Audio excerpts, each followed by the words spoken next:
Friends, welcome to exam tracker YouTube channel. दोस्तों, आज हम इस वीडियो में विज्ञान के प्रमुख शाखाओं से संबंधित कुल टॉप 28 क्वेश्चन लेकर आए हैं, जो कि आपके आने वाले किसी भी एग्जाम के लिए काफ़ी फायदेमंद साबित होने वाला है।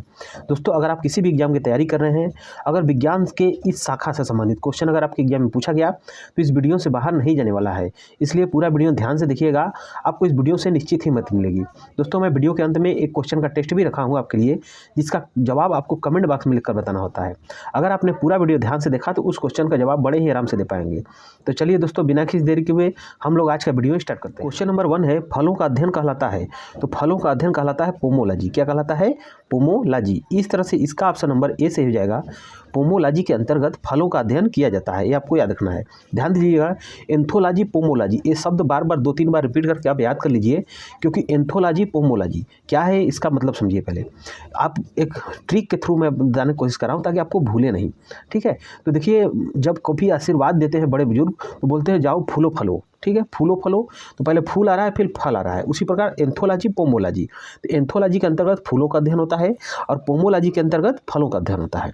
इस तरह से अगर आप याद रखेंगे तो चीज़ें लंबे समय तक याद रहेंगी, जल्दी भूलेंगे नहीं, ठीक है। तो एंथोलॉजी, पोमोलॉजी और फूलो फलो, यानी कि फूलो पहले आ रहा है और एंथोलॉजी पहले आ रहा है। नेक्स्ट क्वेश्चन देख लेते हैं, मानव विकास का अध्ययन क्या कहलाता है? तो मानव विकास का अध्ययन कहलाता है एंथ्रोपोलॉजी। इस तरह से इसका ऑप्शन नंबर बी से हो जाएगा।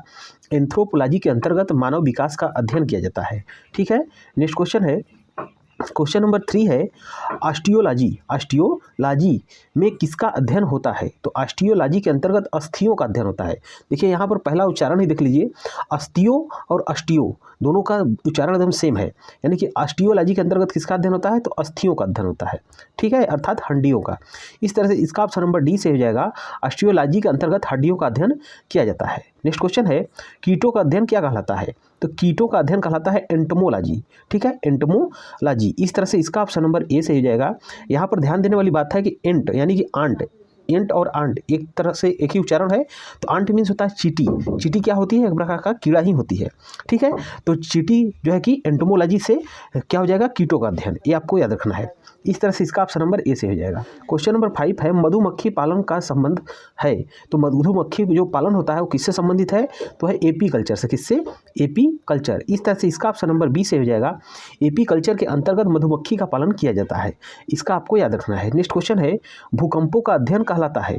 तो भूकंपों का जो अध्ययन होता है वो सिस्मोलॉजी के अंतर्गत आता है। किसके अंतर्गत? सिस्मोलॉजी। इस तरह से इसका ऑप्शन नंबर सी से हो जाएगा। सिस्मोलॉजी के अंतर्गत, जैसा कि आप लोग जानते हैं, सिस्मोग्राफ पर भूकंप का प्रदर्शित किया जाता है, उसके तीव्रता को। तो सिस्मोलॉजी के अंतर्गत भूकंपों का अध्ययन किया जाता है। इस तरह से इसका ऑप्शन नंबर सी से हो जाएगा। नेक्स्ट क्वेश्चन है, क्वेश्चन नंबर 7 है, किस विज्ञान में पक्षियों से संबंधित अध्ययन किया जाता है? तो पक्षियों से संबंधित अध्ययन जो होता है ऑर्निथोलॉजी के अंतर्गत किया जाता है। किसके अंतर्गत? ऑर्निथोलॉजी के अंतर्गत। इस तरह से इसका ऑप्शन नंबर बी से हो जाएगा। ऑर्निथोलॉजी के अंतर्गत पक्षियों का अध्ययन किया जाता है। क्वेश्चन नंबर 8 है, शैवालों का अध्ययन कहलाता है। तो शैवाल अर्थात अलगई का अध्ययन जो है कहलाता है वो है फाइकोलॉजी के अंतर्गत। किसके अंतर्गत? फाइकोलॉजी के अंतर्गत शैवालों का अध्ययन किया जाता है। इस तरह से इसका ऑप्शन नंबर ए से हो जाएगा, शैवाल। नेक्स्ट क्वेश्चन है, विषाणु अर्थात वायरस का अध्ययन कहलाता है। तो वायरस का अध्ययन किया जाता है वायरोलॉजी के अंतर्गत। किसके अंतर्गत? वायरोलॉजी।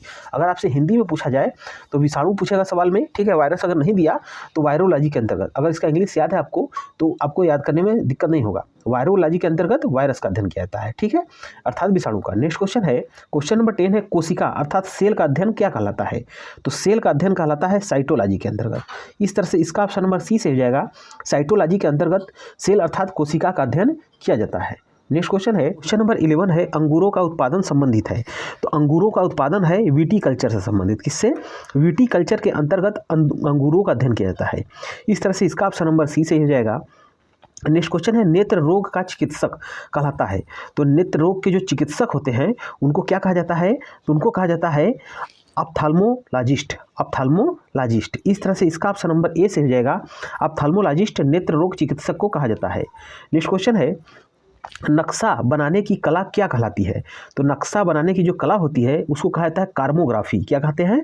कार्मोग्राफी। इस तरह से इसका ऑप्शन नंबर सी से हो जाएगा। कार्मोग्राफी के अंतर्गत नक्शा बनाने की विधि सीखी जाती है।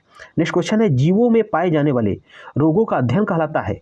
तो जैसा कि आप लोग जानते हैं कि अगर आप किसी चीज़ जैसे चेकअप कराने तो वहाँ लिखा होता है पैथोलॉजी, ठीक है, तो वहाँ क्या होता है? रोग का चेकअप होता है। तो इस तरह से रोगों का अध्ययन किस में किया जाता है? पैथोलॉजी के अंतर्गत। इसका ऑप्शन नंबर ए से हो जाएगा।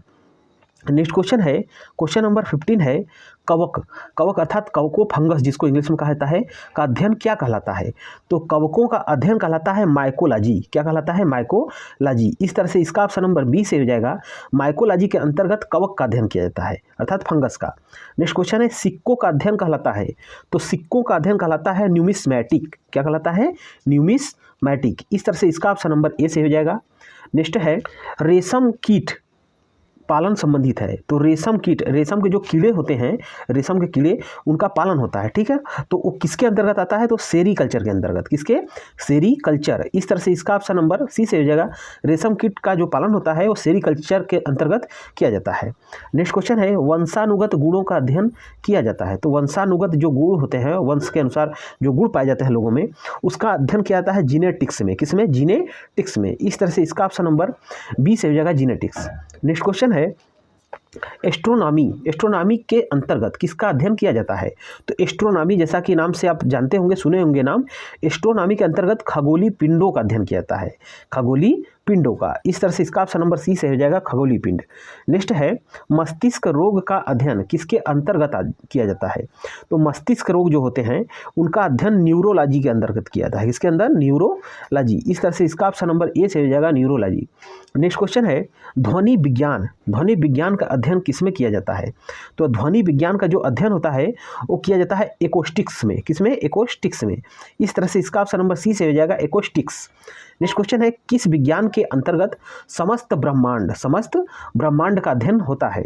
तो समस्त ब्रह्मांड का अध्ययन किया जाता है कोस्मोलॉजी में। किसमें? कोस्मोलॉजी में। इस तरह से इसका ऑप्शन नंबर डी से हो जाएगा, कोस्मोलॉजी। नेक्स्ट क्वेश्चन है, पेडोलॉजी के अंतर्गत किसका अध्ययन होता है? तो पेडोलॉजी में मिट्टी का अध्ययन होता है। किसका? मिट्टी का। इस तरह से इसका ऑप्शन नंबर डी से हो जाएगा, पेडोलॉजी का अध्ययन, पेडोलॉजी के अंतर्गत मिट्टी का अध्ययन होता है।